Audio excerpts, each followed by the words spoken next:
The blazing Arizona sun hung like a molten coin against the bleached sky, its merciless heat shimmering off the iron rails that sliced through Apache territory like a wound that would never heal.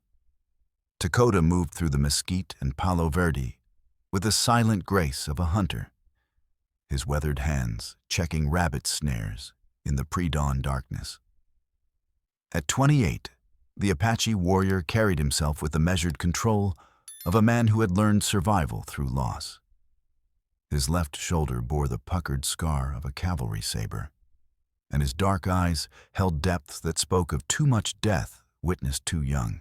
The sound reached him first, cutting through the desert silence like a blade through skin, a thin, desperate wailing that seemed to rise from the earth itself. Dakota froze, every muscle tensing as his hand moved instinctively to the bone-handled knife at his belt. In these lawless borderlands, where Apache blood bought $20 from bounty hunters and cavalry patrols shot first and asked questions later, any unexpected sound could mean death. But this was different. This was the cry of something small and helpless, something that tugged at memories he'd buried deep. His mind flashed to another sound, another cry, his sister Ayana's voice calling his name, as cavalry sabers fell like rain on their winter camp at Sand Creek. She'd been holding her infant son, trying to shield him with her body, when the soldiers cut them both down. Dakota had been hunting that day, returning to find only smoke and silence, and the smell of death hanging heavy in the mountain air. The wailing continued, weaker now, and Dakota felt something crack inside his chest. He crested the rocky outcrop overlooking the railroad and saw her, a bundle of white cloth placed with deliberate care on the sun-baked cross ties. The infant's cries pierced the desert quiet like arrows of pure desperation. And even from 50 yards away, the glint of gold around her tiny wrist caught the light like a beacon of wealth and power. Someone's daughter, he whispered in Apache, his voice rough with old grief. Someone's precious child left to die like an unwanted dog. The baby's wails grew weaker, and Dakota found himself moving before conscious thought could stop him. He slid down the embankment, his moccasins silent on loose shale, and approached the tracks with the careful steps of a man who'd learned that kindness could be a trap. As he drew closer, he could see her clearly, a newborn girl perhaps days old, her face red from crying and the desert heat. The gold bracelet bore an inscription in flowing script, Elizabeth Whitmore. The name hit him like a physical blow. Whitmore, the family that owned half the territory, whose name was whispered in equal parts fear and hatred in every saloon and trading post from Tucson to Phoenix. Augustus Whitmore, the cattle baron, who'd publicly sworn to see every Apache dead or driven from Arizona soil. Whitmore, who'd posted bounties on Apache scalps and boasted of his plans to civilize the territory with lead and rope. But this was just a child.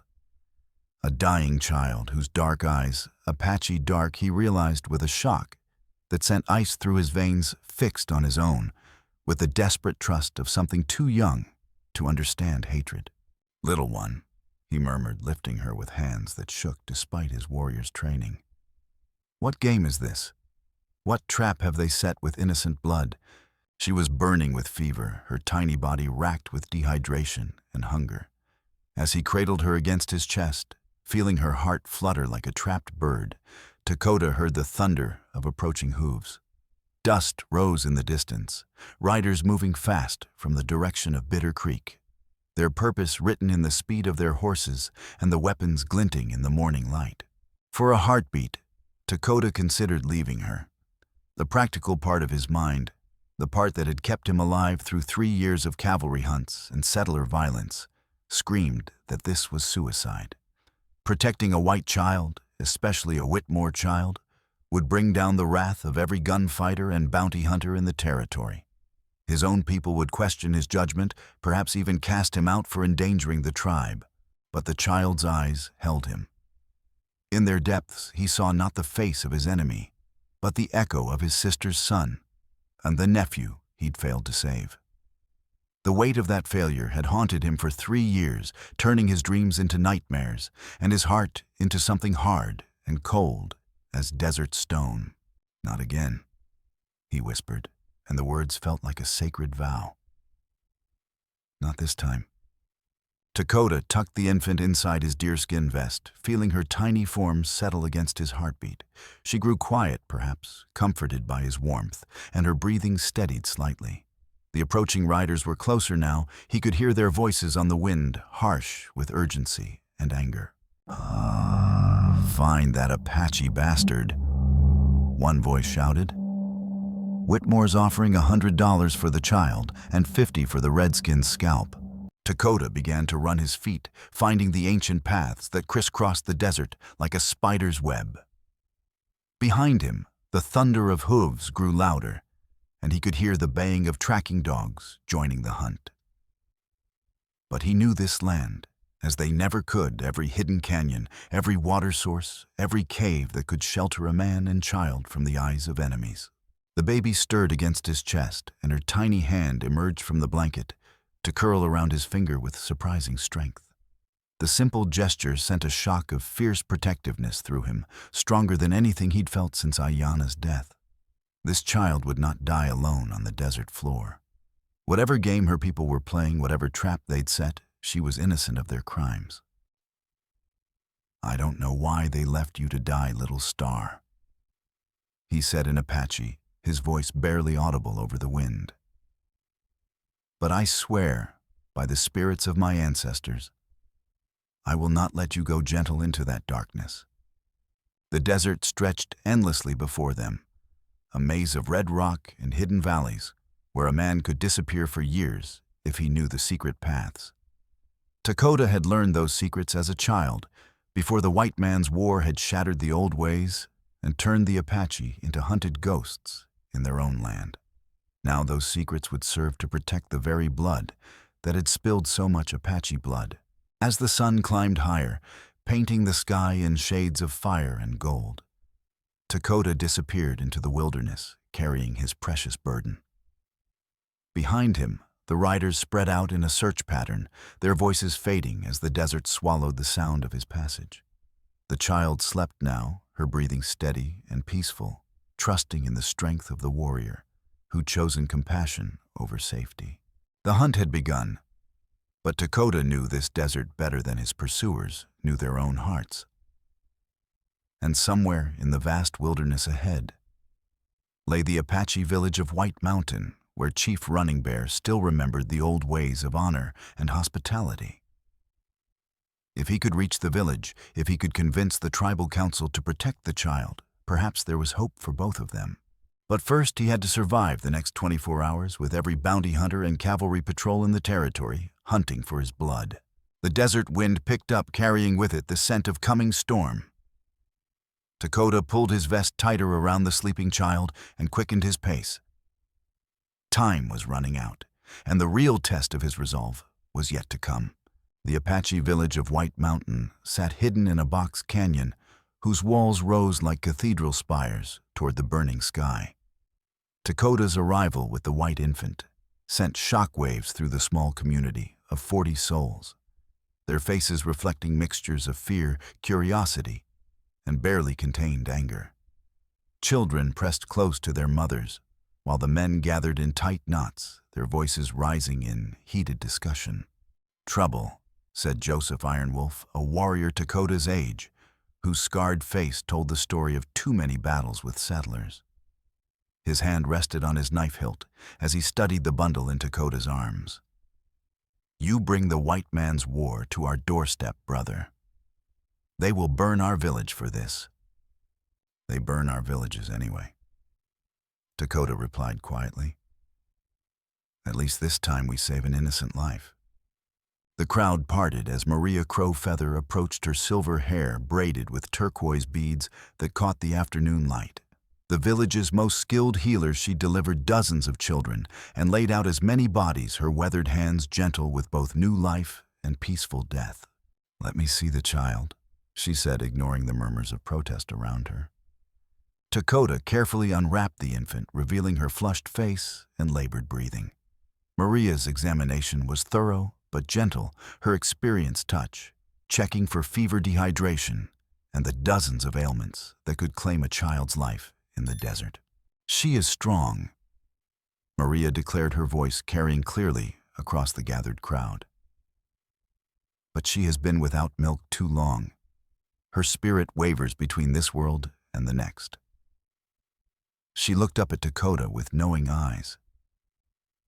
"You see your sister's child in her face." The observation hit like an arrow to the heart. Dakota's jaw tightened as memories of Ayanna and her infant son flooded back, their laughter around the cooking fire and the way the baby's tiny hand had gripped his finger, the screams that had echoed through the canyon when the cavalry struck. "Every child deserves a chance to grow," he said simply. "Even white children." The question came from Samuel Dark Cloud, the tribe's war leader, whose missing left arm bore witness to his own encounters with settlers. "Even the spawn of those who hunt us like animals." Before Dakota could answer, a commotion arose from the canyon entrance.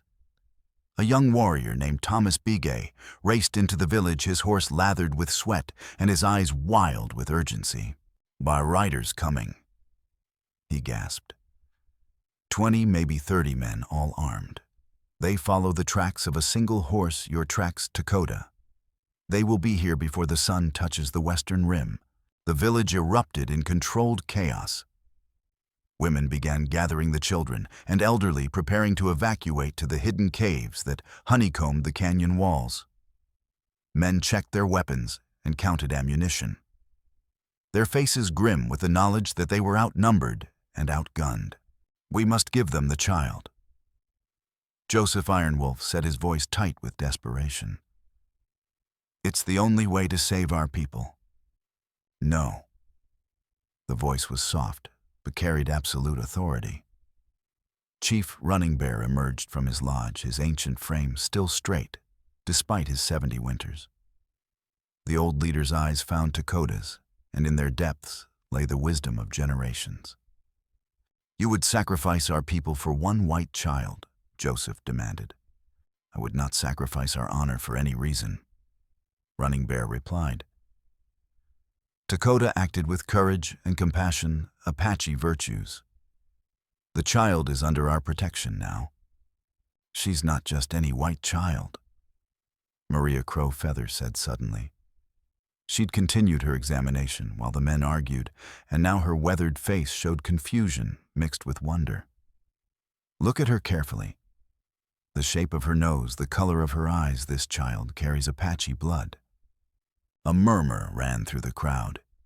The implications were staggering. A mixed-blood child with the Whitmore name would be an abomination to white society, a living reminder of the forbidden contact between the races. "Then she is twice damned," Samuel Dark Cloud observed grimly. "Neither world will accept her." "Then we must make our own world," Running Bear said. "A place where mixed blood is not a curse, but a blessing, where children are judged by their hearts rather than their skin." The sound of approaching horses grew louder, echoing off the canyon walls like thunder. Dakota could hear voices now, harsh, angry voices, calling for blood and vengeance. "Apache." The voice cracked like a whip across the desert air. "We know you're in there. Send out our child, and we'll let you live." Running Bear turned to face his people, his voice carrying the authority of a lifetime spent leading them through crisis and conflict. "Unto those who wish to leave may do so through the hidden paths," he announced. "But those who stay will stand with Dakota and the child. We are Apache. We do not abandon the innocent to their enemies."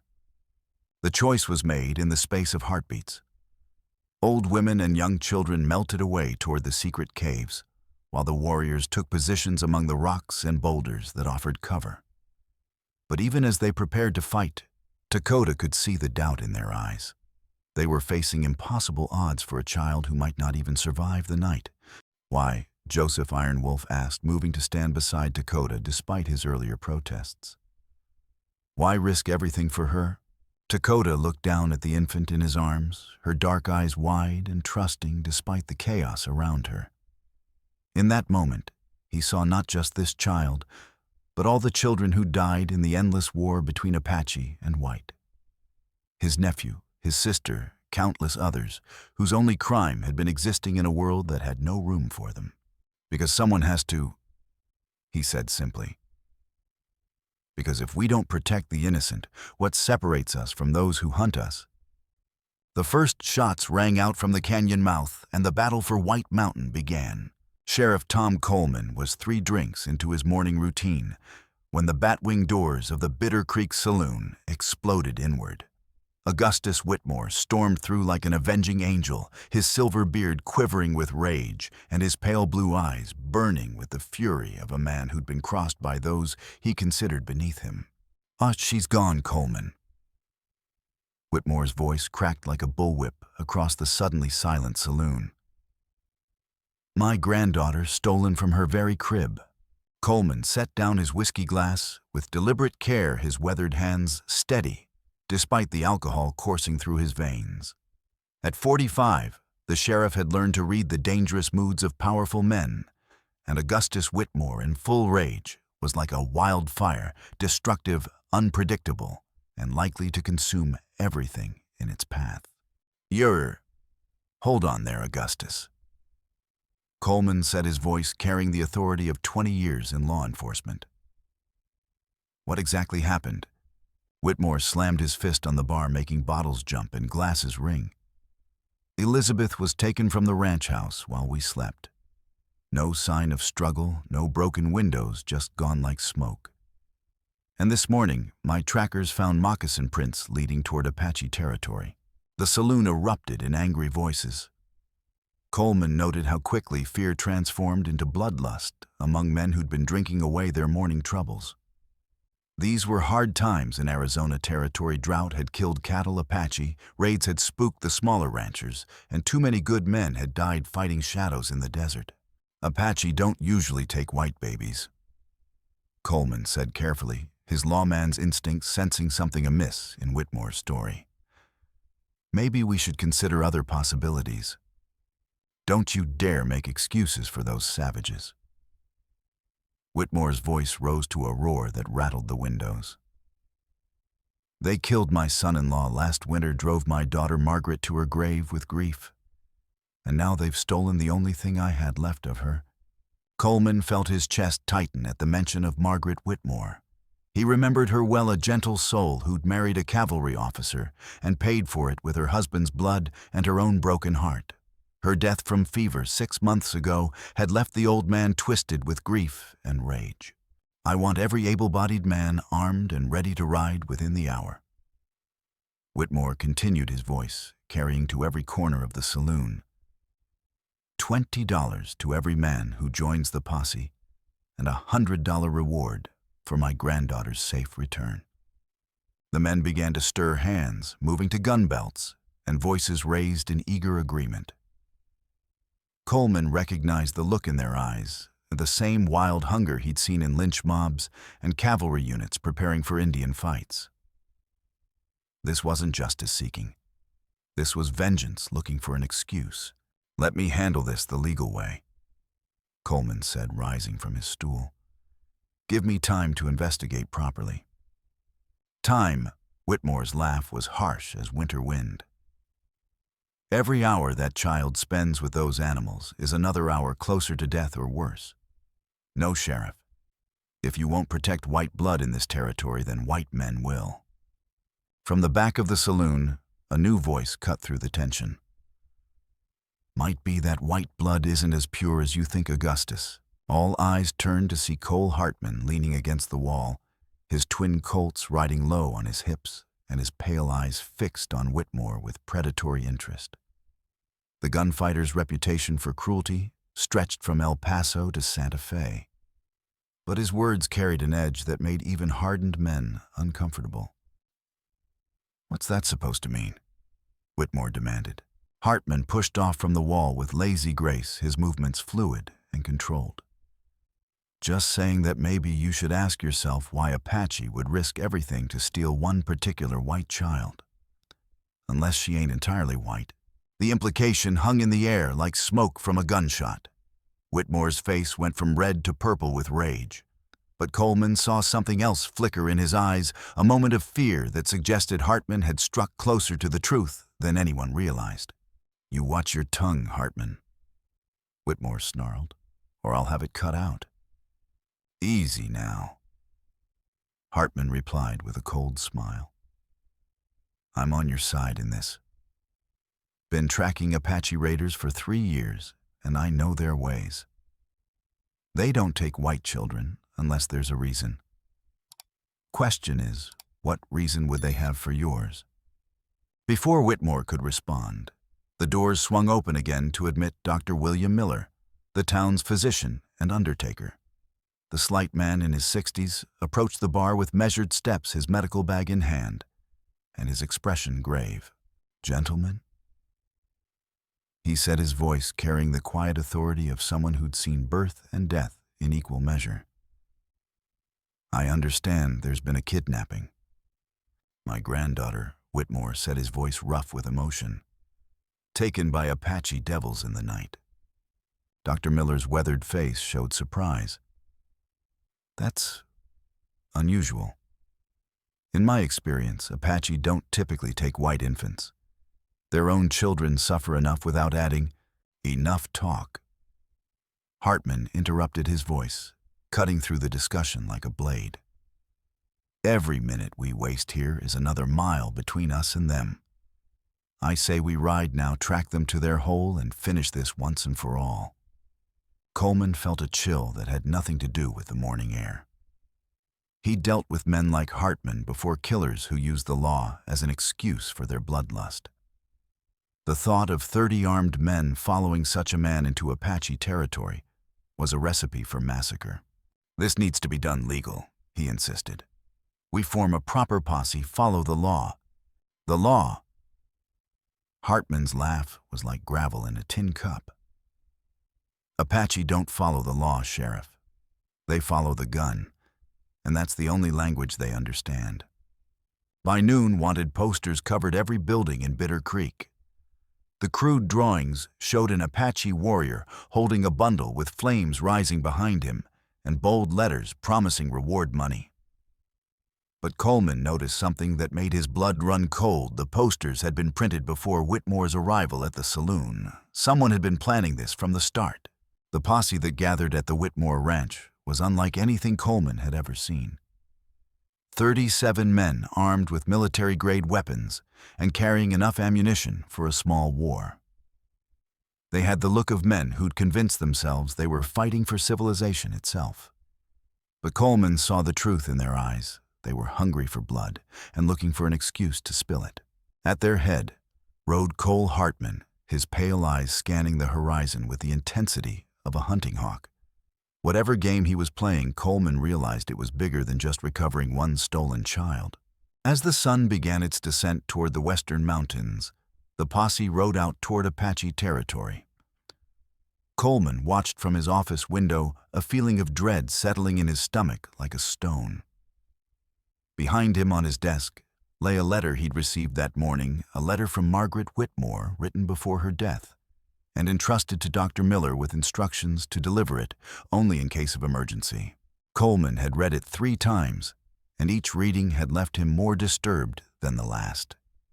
The truth about little Elizabeth Whitmore would shake the territory to its foundations, but by the time the posse reached Apache land, it might be too late to prevent a war.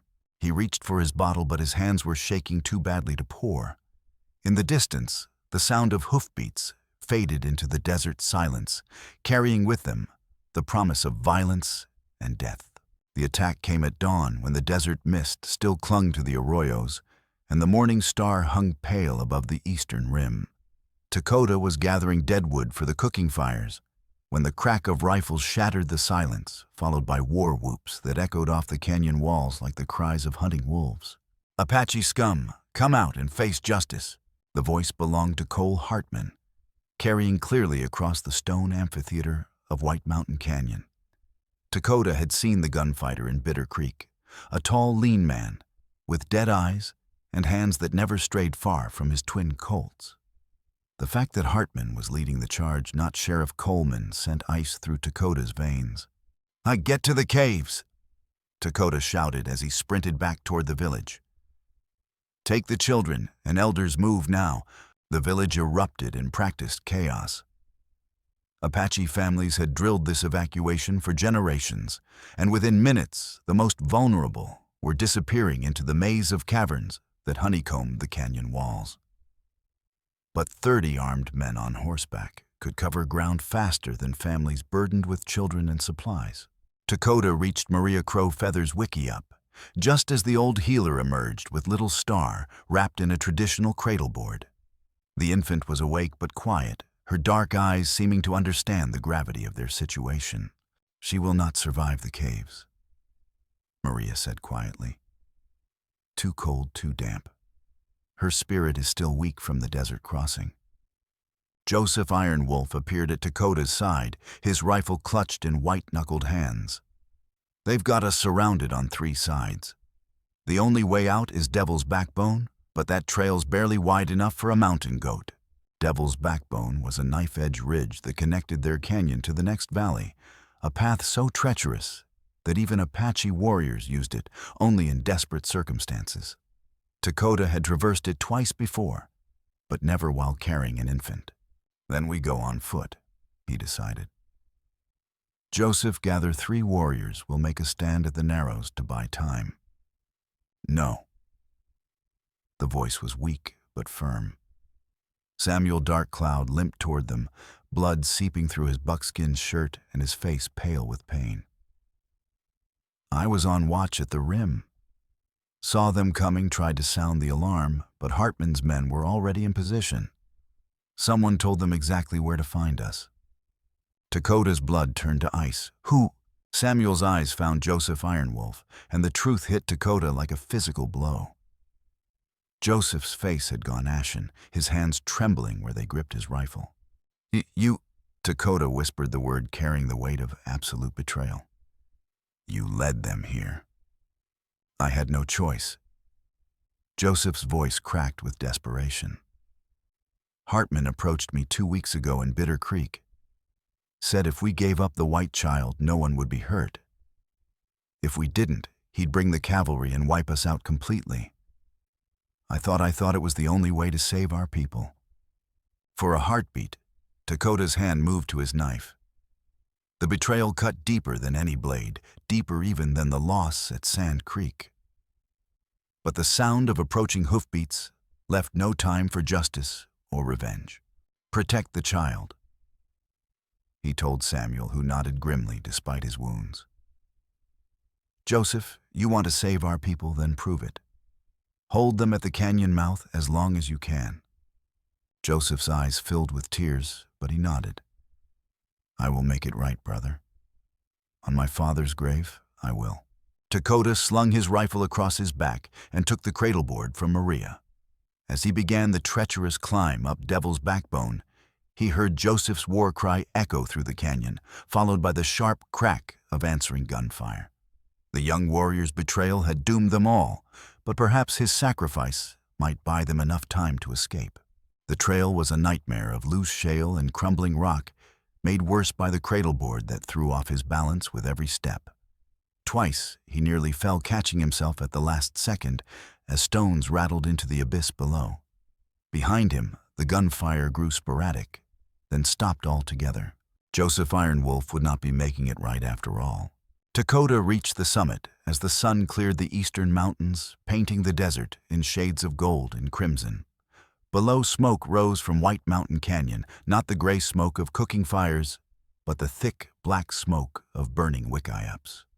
Hartman's men weren't content with recovering the child. They were sending a message written in ash and blood. Little Star began to cry, her voice thin and weak after the ordeal. Dakota checked her pulse and found it racing her skin, hot to the touch. The stress of the attack and the difficult climb had taken a toll on her already fragile condition. "Hold on, Little Star," he whispered in Apache. "We're not finished yet." The desert stretched endlessly before them, a maze of red rock canyons and hidden valleys. Dakota knew these lands as well as any Apache alive. But he also knew that Hartman's men included trackers who could follow a trail through hell itself. His only advantage was speed and knowledge of the secret water sources that could keep them alive. As he began his descent into the next valley, Dakota heard the sound of pursuit behind him. Hoofbeats on stone voices calling back and forth as the hunters spread out to cut off his escape routes. They were coming, and they wouldn't stop until they had the child or his scalp. But Dakota had made his choice on the railroad tracks 3 days ago.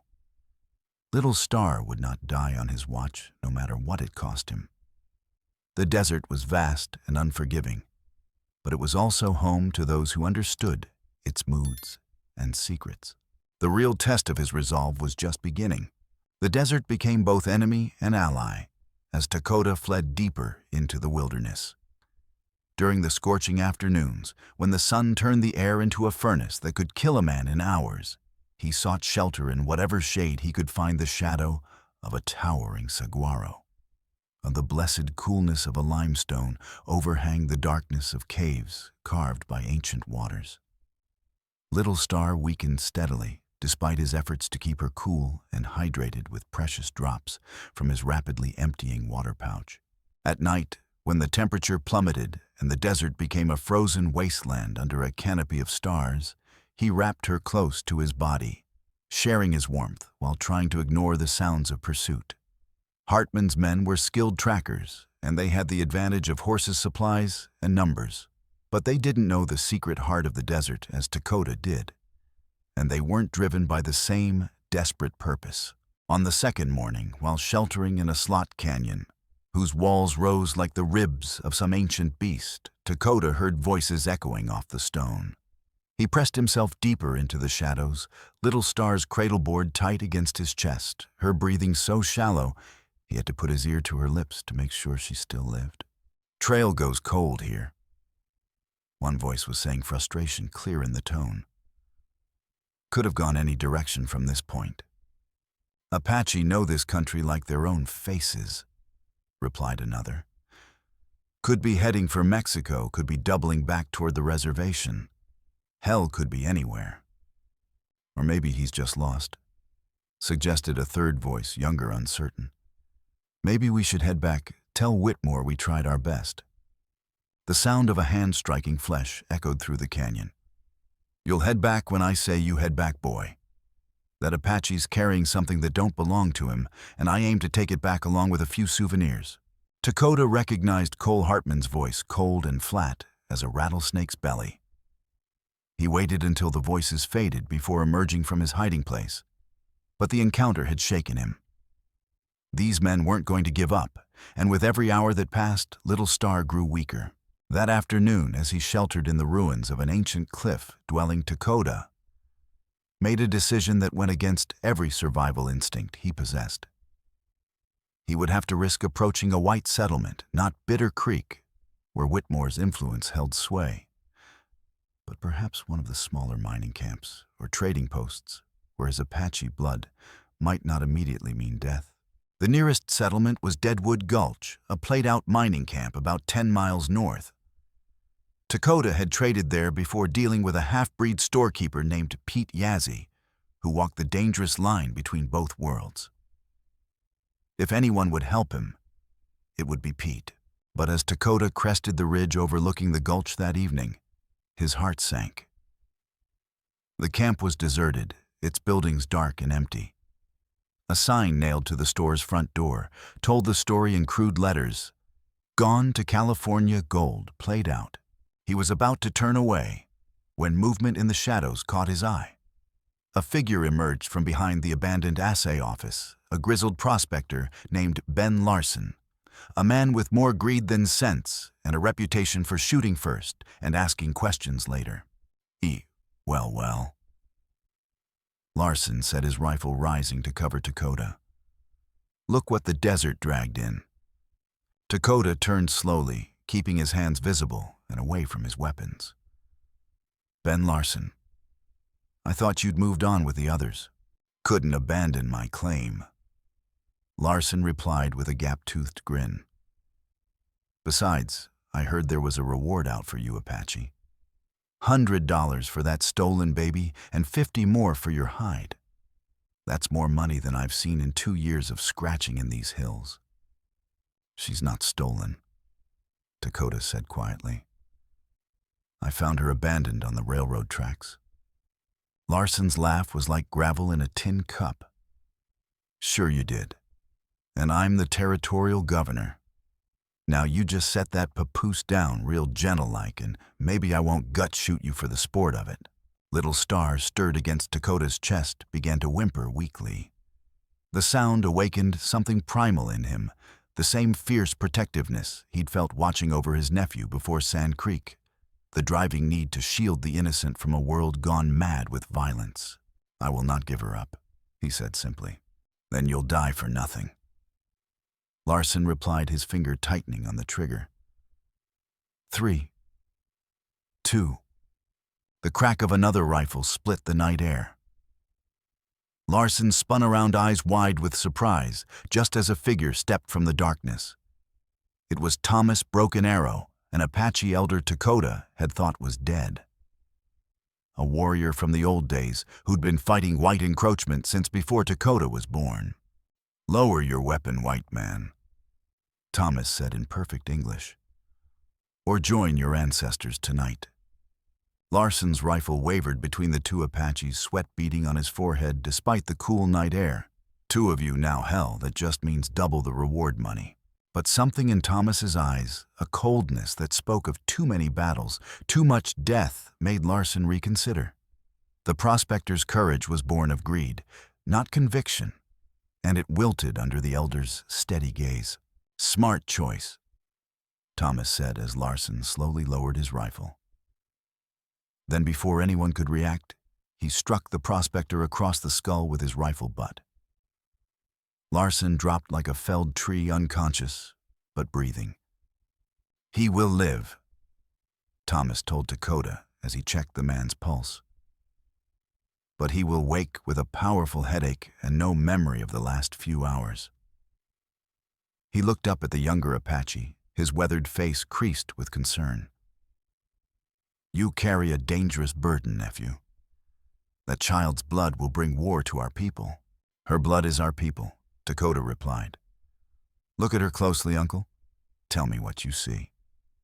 Thomas studied the infant for a long moment, his experienced eyes taking in details that others might miss. When he looked up, his expression had changed. "Apache features," he said slowly. "The shape of her nose, the color of her eyes. Someone with our blood gave her life." He paused, his voice dropping to a whisper. "But someone with white blood wants her dead. The question is why?" As if summoned by his words, Little Star began to cry, not the weak mewling of earlier, but a stronger wail that echoed through the abandoned camp. Both men looked down at her in surprise. "She grows stronger," Thomas observed. "The desert has not claimed her spirit. Perhaps the ancestors protect her for a reason. Or perhaps they test us," Dakota replied. "Either way, I will not abandon her." Thomas nodded approvingly. "Then we had better make sure you both survive the testing. I know a place where white men fear to tread, a sacred site that even the cavalry avoids. We will make our stand there and let the spirits decide our fate." As they prepared to leave the ghost town, Dakota felt a spark of hope for the first time in days.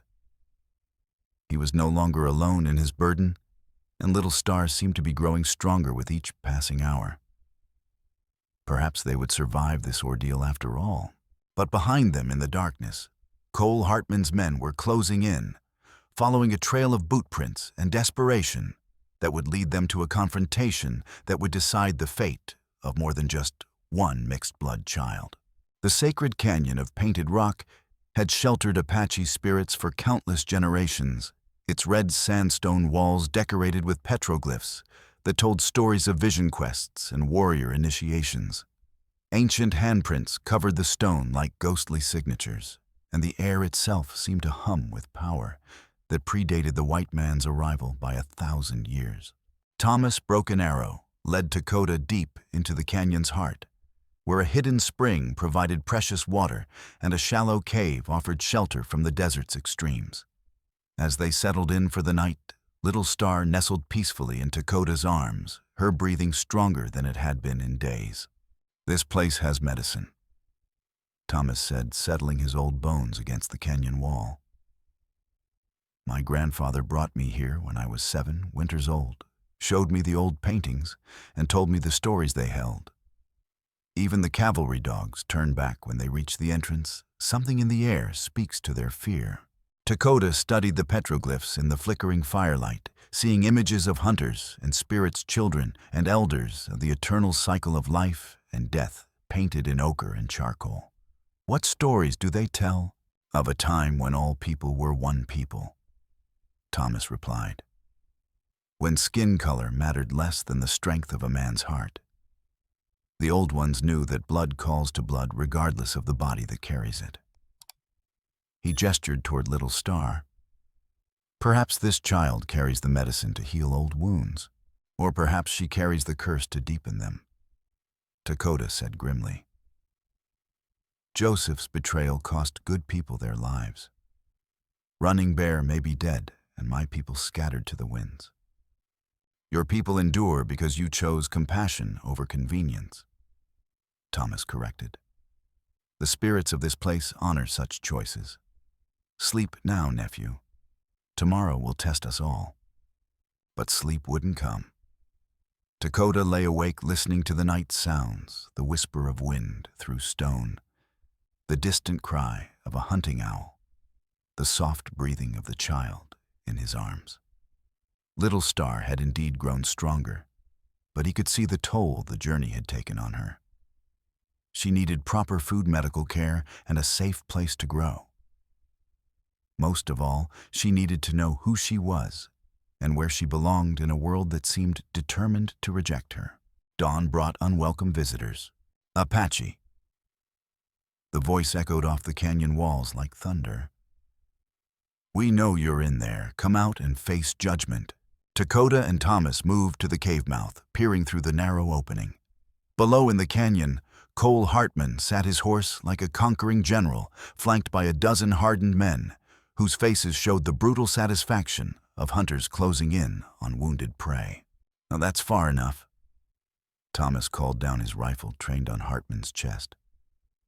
"This is sacred ground. You violate it at your peril." Hartman's laugh was harsh as grinding stone. "Sacred to who? A bunch of heathen savages who paint pictures on rocks. The only thing sacred here is justice, old man. And justice demands that Apache return what he stole."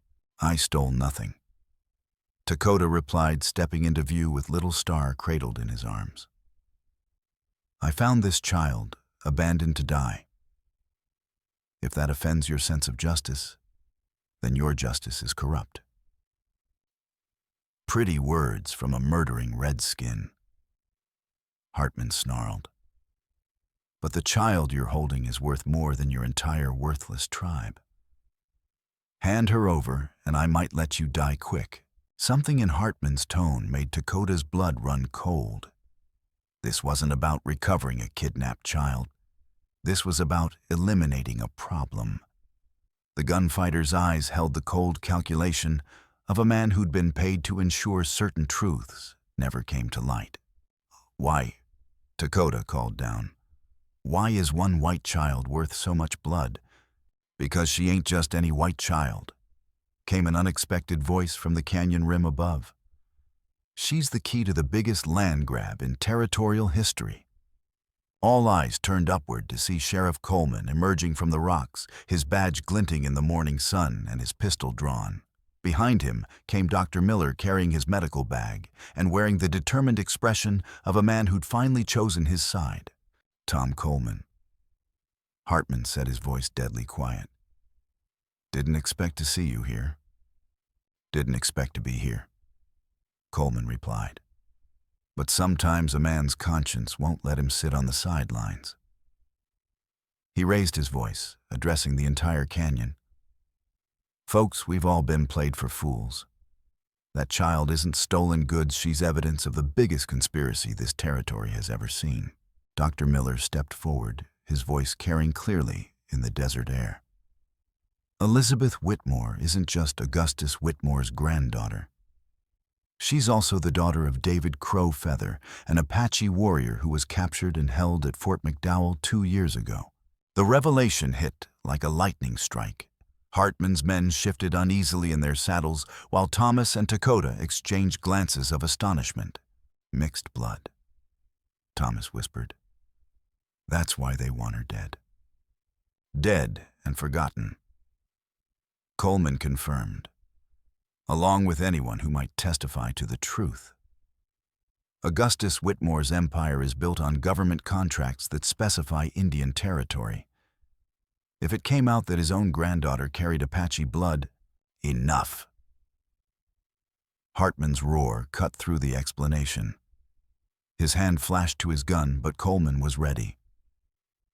The sheriff's shot took the gunfighter in the shoulder, spinning him from his saddle.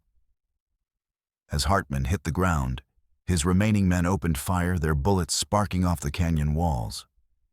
The battle was brief, but vicious. Thomas's rifle spoke with mechanical precision, dropping 2 men before they could find cover.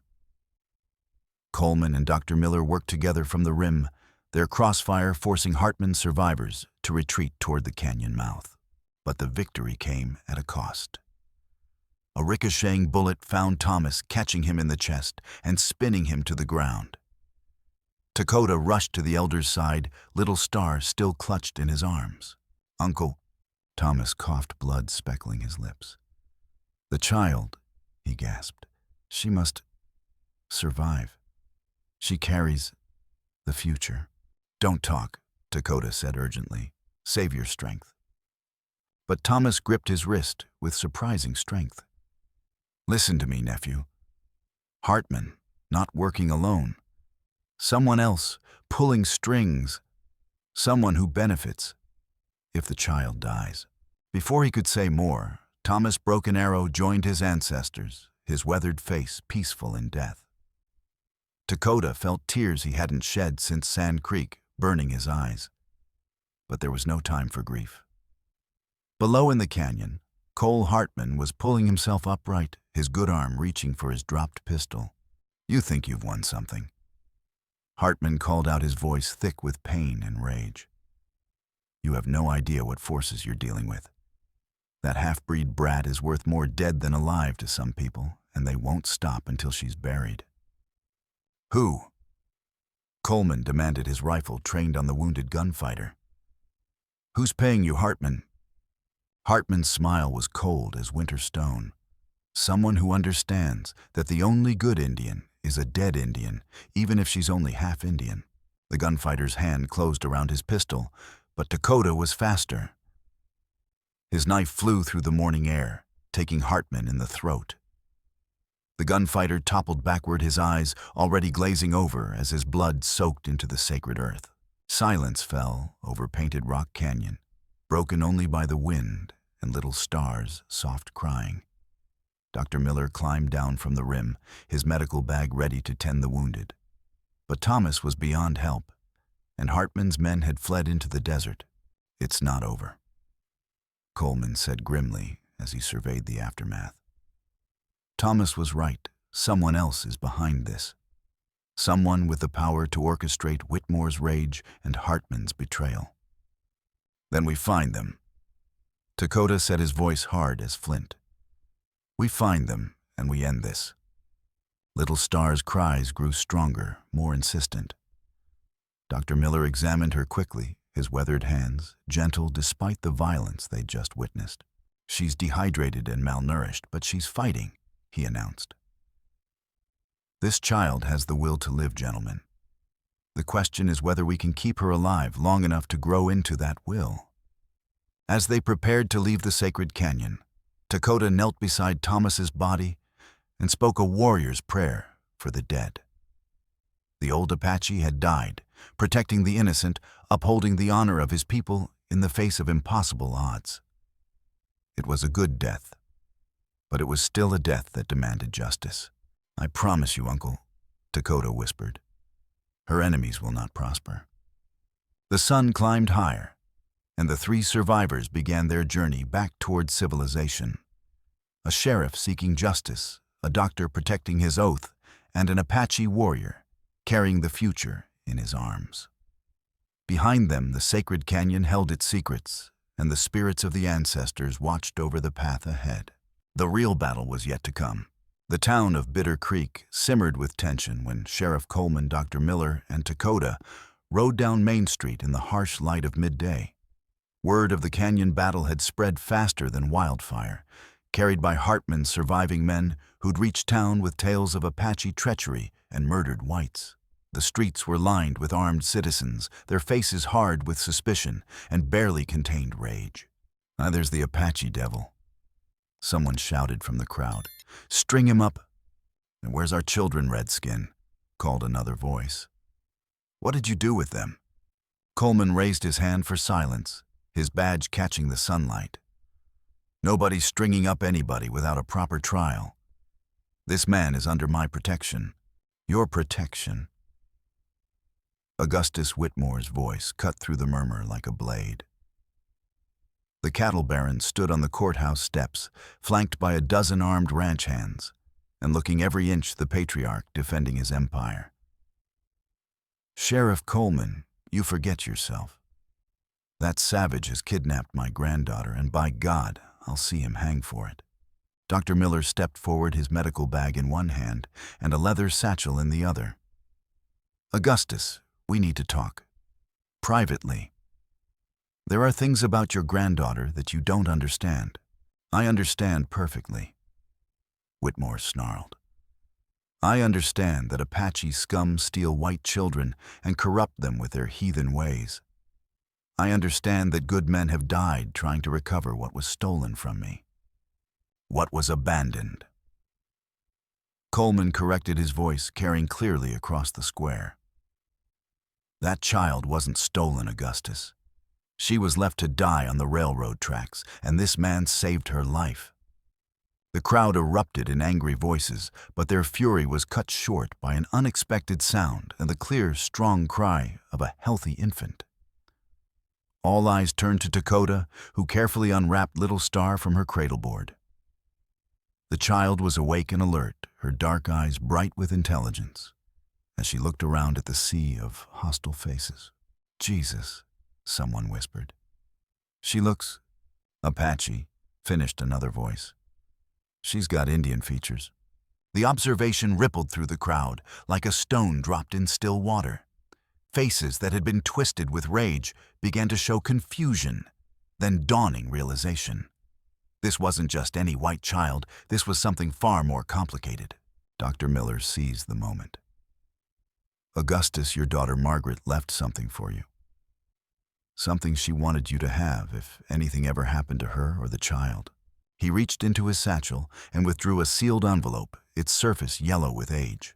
Whitmore's face went pale as he recognized his daughter's handwriting. "Margaret wrote this 6 months before she died." Dr. Miller continued. "She gave it to me for safekeeping with instructions to deliver it only in case of emergency. I'd say this qualifies." Whitmore's hands shook as he broke the seal and unfolded the letter. As he read, his face cycled through a dozen emotions: confusion, disbelief, horror, and finally a grief so profound it seemed to age him 10 years in as many seconds. "No," he whispered. "This can't be true." "What does it say?" demanded Jake Morrison, Whitmore's foreman and right-hand man. "Boss, what's in that letter?" But Whitmore seemed unable to speak. He stood frozen on the courthouse steps, the letter trembling in his hands, like a leaf in a winter wind. Coleman took advantage of his silence. "The letter explains everything," the sheriff announced to the crowd. "Elizabeth Whitmore isn't just Augustus's granddaughter. She's also the daughter of David Crow Feather, an Apache warrior who was Margaret's true love. The child carries both bloodlines, white and Apache." The revelation hit the crowd like a thunderbolt. Voices rose in shock and disbelief, some calling the claim impossible, others demanding to see the proof. But one voice cut through the chaos with deadly quiet. "Interesting story. said a familiar figure emerging from the saloon. But it don't change nothing. Jake Morrison stepped into the street, his hand resting on his gun butt, and his eyes fixed on Dakota with predatory intensity. The foreman was a big man, built like a grizzly bear and just as dangerous when cornered. Jake, Coleman said warily, "This doesn't concern you." "Hell it don't," Morrison replied. "I've been working for Mr. Whitmore for 15 years protecting his interests. And right now his interests require that half-breed brat to disappear permanent-like." The truth hit Dakota like a physical blow. Morrison wasn't just Whitmore's foreman. He was the real power behind the conspiracy, the man who'd orchestrated the child's abandonment and hired Cole Hartman to clean up the mess. "You," Dakota said, understanding flooding through him. "You're the one Thomas spoke of, the one pulling the strings." Morrison's smile was cold as winter stone. "Took you long enough to figure it out, Apache." "Yeah, I arranged for the little mongrel to take a long walk on a short railroad track. Would have worked too if you hadn't stuck your nose where it didn't belong."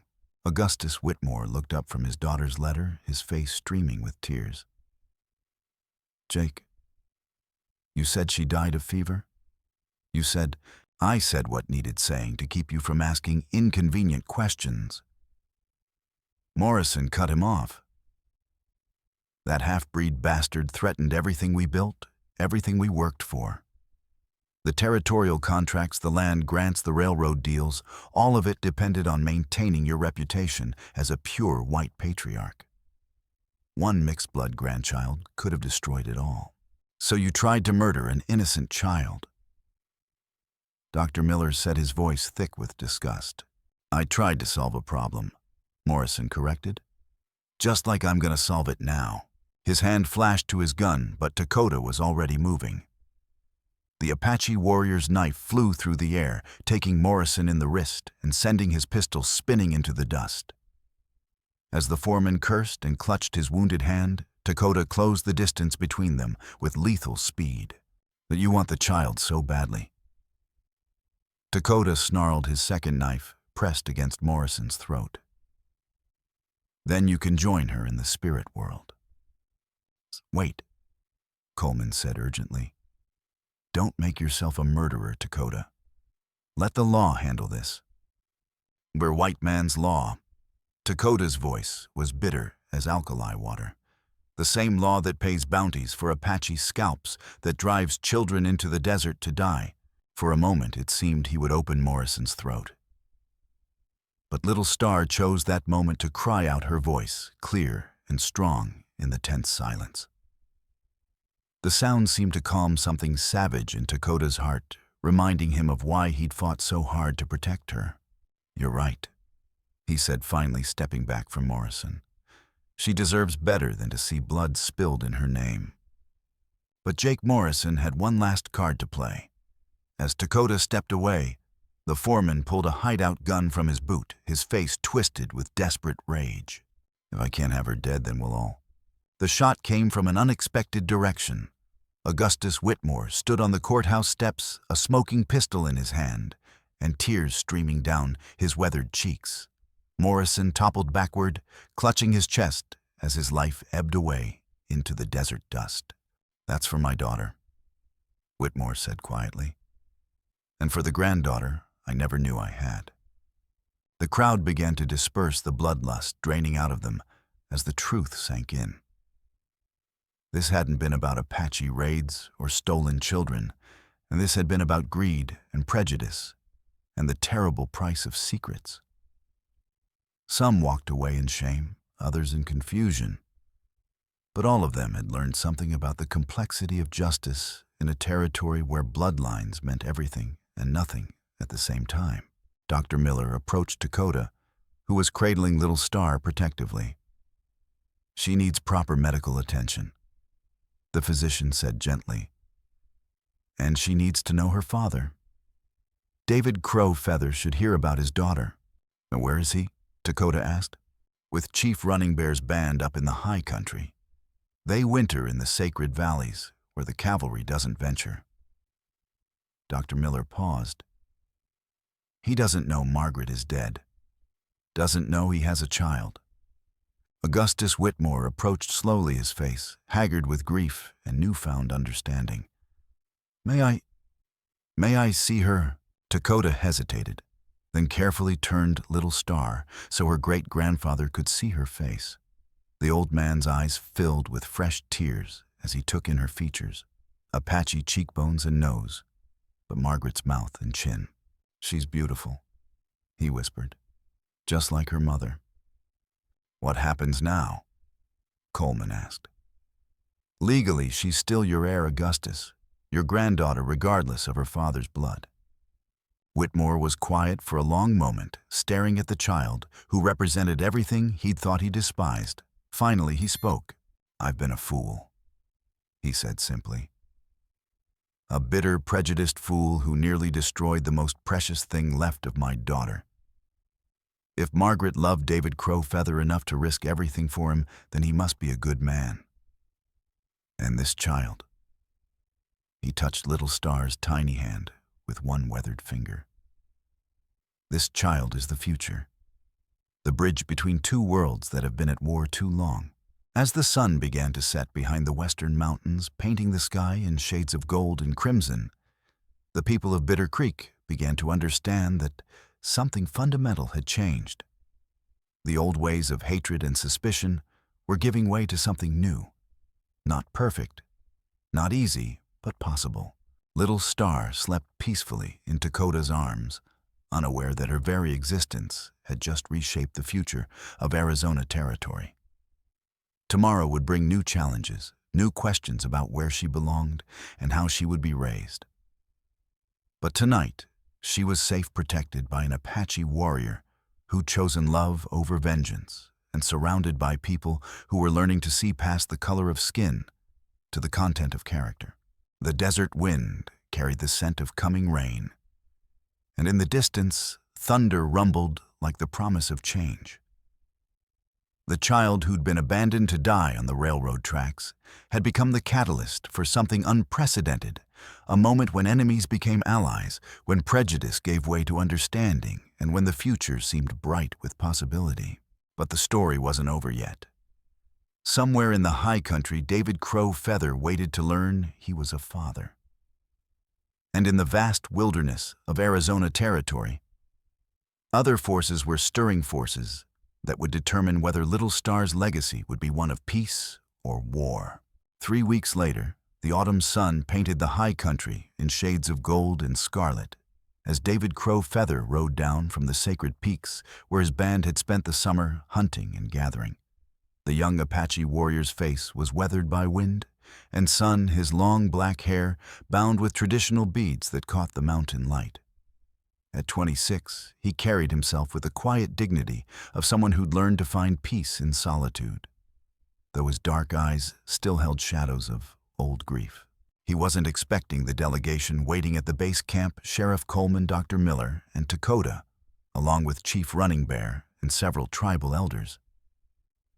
But what stopped his heart completely was the sight of Dakota holding a cradle board and the sound of an infant's cry echoing across the valley.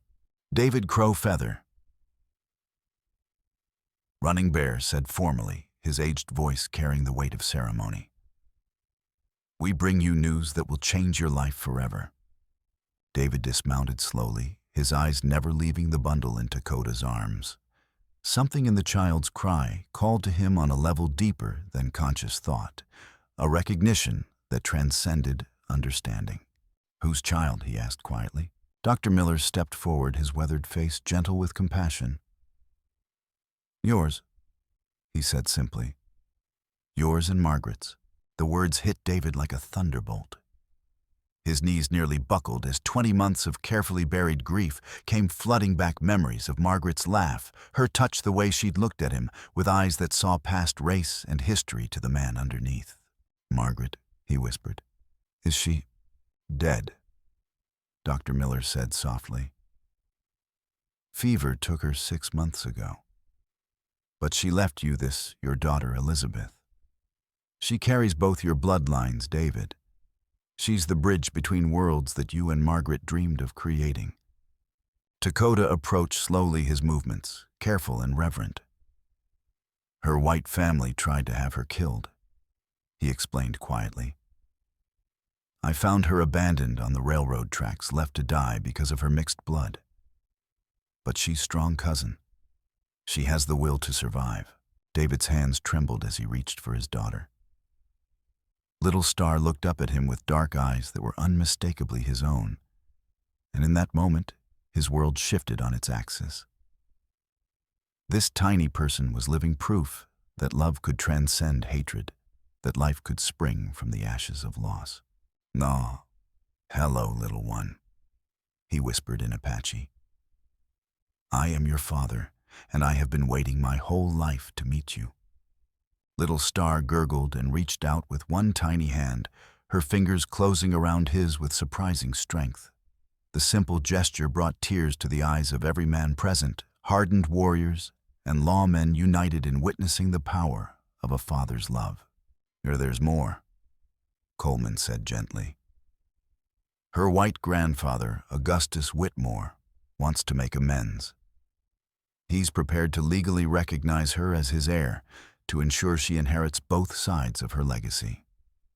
David looked up sharply. "Whitmore, the cattle baron who's sworn to drive us from our lands?" "The same," Running Bear confirmed. But grief and truth have changed him. He sees now that his daughter's love was not a betrayal, but a gift and the chance to heal old wounds through the innocence of a child. Over the following hours, as they sat around the evening fire, the full story emerged.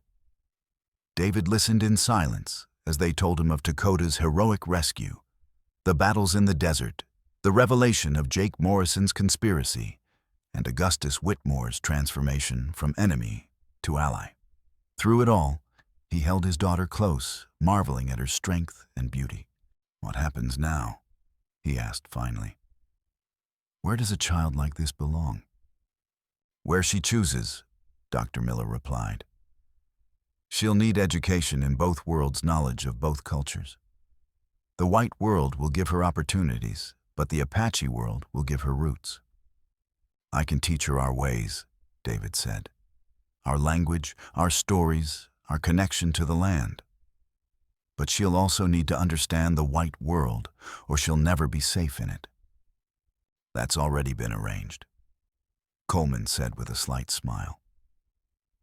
"There's a family in Bitter Creek, Robert and Martha Jenkins, who've offered to help raise her.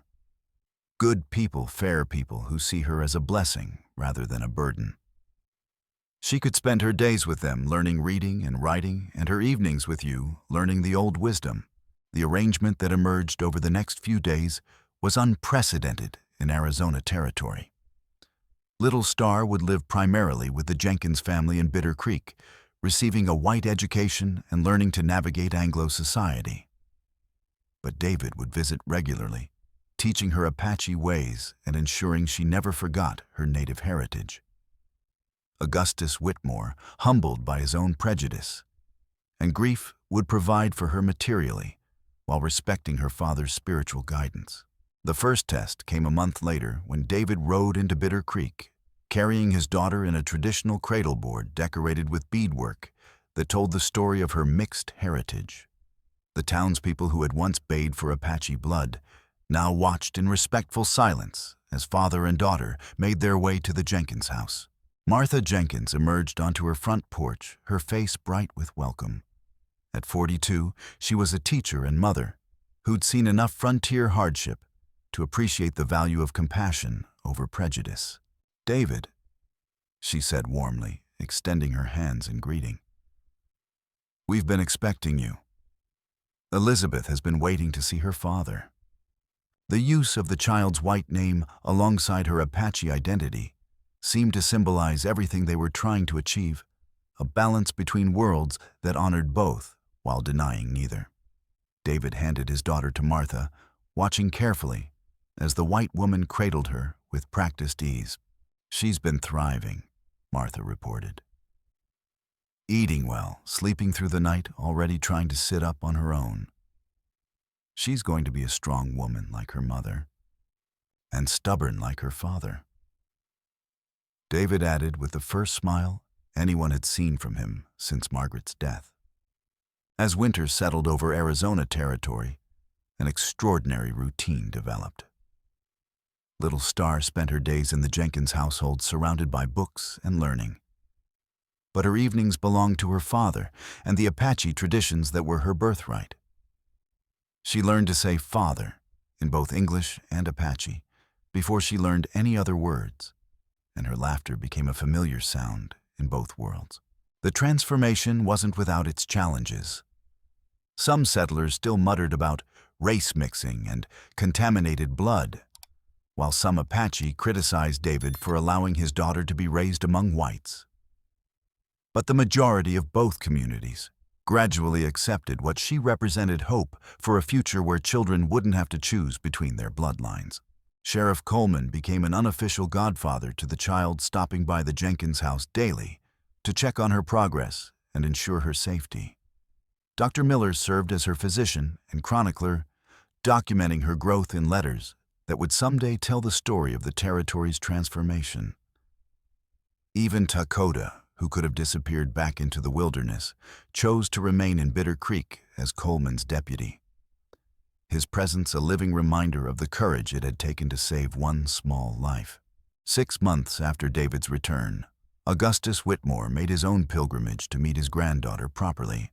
The old cattle baron approached the Jenkins house with uncertain steps, his former arrogance replaced by something that looked remarkably like humility. Little Star was sitting on the front porch in Martha's lap, her dark eyes bright with curiosity as she watched her great-grandfather approach. At 10 months old, she was already showing signs of the intelligence and determination that would define her character. "May I?" Whitmore asked quietly, gesturing toward the child. Martha nodded and carefully transferred Little Star to her great-grandfather's arms. For a moment, the old man simply stood there, tears streaming down his weathered cheeks as he looked into eyes that held echoes of his beloved daughter. "Margaret," he whispered. "She has your curiosity, your fearlessness." He looked up at David, who'd been watching the reunion with careful attention. "And she has your strength, your nobility." "I was wrong about so many things, David. Wrong about your people, wrong about what love means, wrong about what really matters in this world.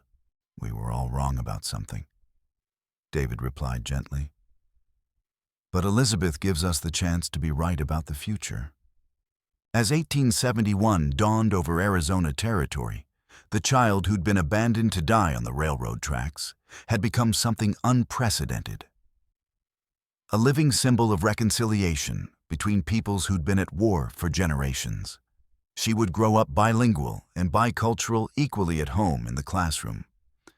And the desert equally proud of her white heritage and her Apache blood. The challenges would continue. There would always be those on both sides who saw her mixed heritage as an abomination rather than a gift. There would be moments of crisis when her very existence would be questioned or threatened. But she would also have something that few children of her generation possessed: a clear understanding of who she was and where she came from, and the unshakable knowledge that she was loved by both her peoples. On a warm spring morning, as Little Star took her first tottering steps in the Jenkins front yard, Sheriff Coleman stood watching with a satisfaction that went deeper than professional accomplishment. The child's laughter echoed off the adobe walls of Bitter Creek, a sound that seemed to promise better times ahead. "Think it will last?" Dr. Miller asked, joining Coleman on the boardwalk. This peace between the communities. Coleman watched as David Crow Feather swept his daughter up in his arms, spinning her around while she squealed with delight. Nearby, Martha Jenkins smiled with the pride of someone who'd helped raise a miracle, while Robert Jenkins showed his own children how to play gentle games with their adopted sister. "It'll last as long as there are people willing to choose love over fear," Coleman replied. "And as long as there are children like her to remind us what we're fighting for." The desert wind carried the scent of spring flowers and new rain, and in the distance, the mountains stood eternal and unchanging. But in the small town of Bitter Creek, everything had changed. The future belonged to children who carried multiple heritages in their hearts, who saw differences as strengths rather than weaknesses, who understood that the best of humanity came from the mixing of traditions rather than their separation. Little Star. Elizabeth would grow up to become a teacher and a healer, a bridge between worlds and a voice for those who had no voice. Her children would carry the blood of Apache and Anglo-Mexican and maybe Chinese, blending the streams of humanity into something entirely new and entirely American. But that was still to come. For now she was simply a child, learning to walk surrounded by love and protected by warriors who'd chosen compassion over vengeance. The sun was shining, the desert was blooming, and the future stretched ahead bright with possibility. The story that had begun with a cry in the wilderness had become a song of hope, and its echoes would resonate through generations yet to come. In Arizona Territory in the year 1871, a mixed-blood child had changed the world simply by refusing to die, and the people who'd saved her had discovered that salvation worked both ways. Sometimes, the greatest victories come not from winning wars, but from protecting innocence.